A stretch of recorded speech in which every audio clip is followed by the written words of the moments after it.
O assunto é dinheiro, com Luiz Gustavo Medina.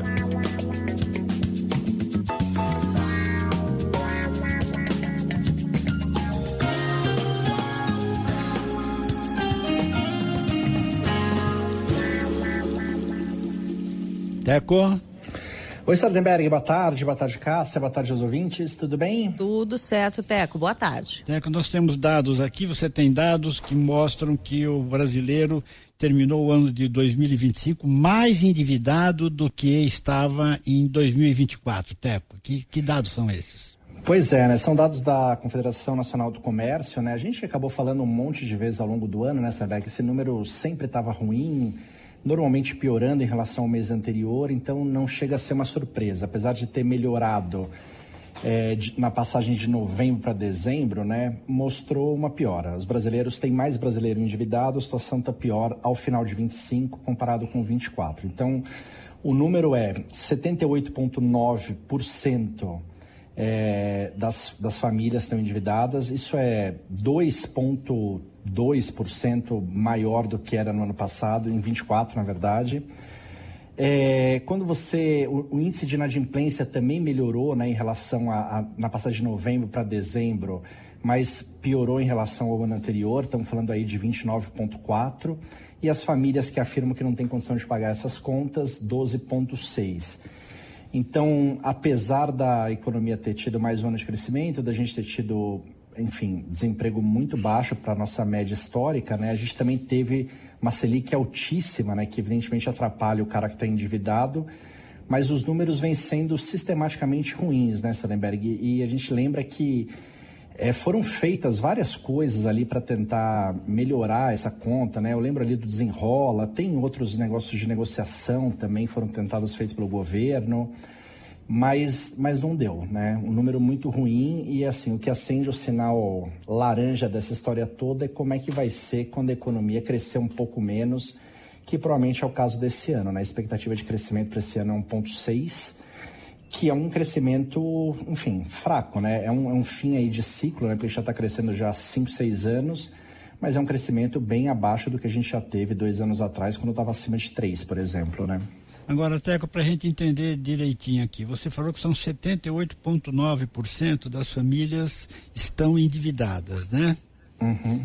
E isso significa o quê? Que tem dívida, por exemplo, casa própria, dívida de compra de automóvel, essas coisas assim? Sim, e que tem um nível de endividamento muito alto que provavelmente a renda não acompanha isso. Né? E a inadimplência, quanto que é?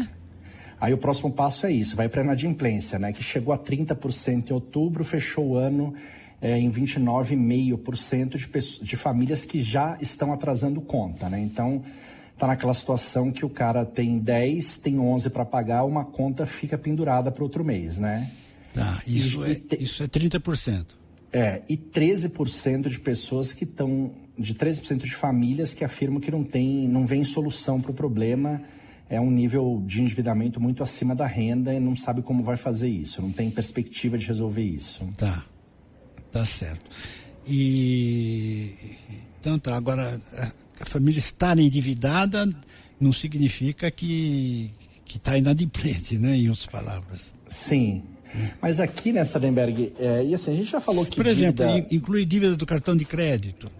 Inclui, que continua sendo o lugar onde o brasileiro mais está endividado, né? Primeiro cartão de crédito, segundo cheque especial. Esses também lideram esse ranking há muitos anos. Todo ano, eu me lembro de ter feito essa coluna, deu eles 2 na cabeça, né? Agora, que é o endividamento mais... Ainda tem cheque mais fácil especial? E ruim, né? Assim, não é bom estar endividado no cartão, mas é melhor estar endividado no cartão e pagando a dívida do que estar endividado no cheque especial. Porque se você já está endividado no cheque especial, você está usando o limite, você já está pagando juros.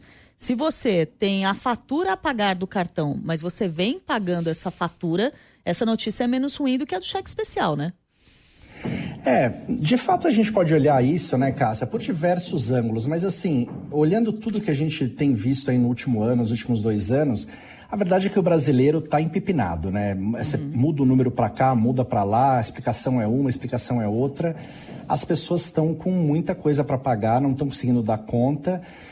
Não há economia crescendo que tenha baixado esse número, que era uma coisa natural, né? Porque às vezes o cara está endividado ou inadimplente porque perdeu emprego ou renda, mas não tem sido o caso.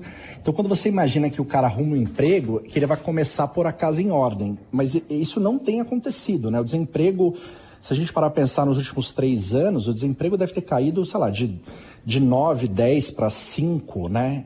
Bastante gente arrumou emprego nesse período, mas o número de famílias inadimplentes, de pessoas que estão com conta atrasada e de famílias que acham que não conseguem pagar as contas só aumentou.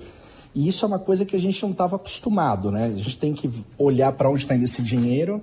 Tem uma suspeita óbvia aí que tem muito dinheiro indo para a Bet, que era para pagar essas contas, né? Mas, assim, o fato é que o número, a mim, desaponta, porque a economia brasileira esse ano vai crescer, até o ano passado, né? Cresceu 21, 22, 23, 24, cresceu 5 anos seguidos, né? E não é nem comum pra gente não tá nem acostumado a crescer 5 anos seguidos. E o desemprego nesses 5 anos veio decrescendo também, né? E isso não foi suficiente, né? Tá certo.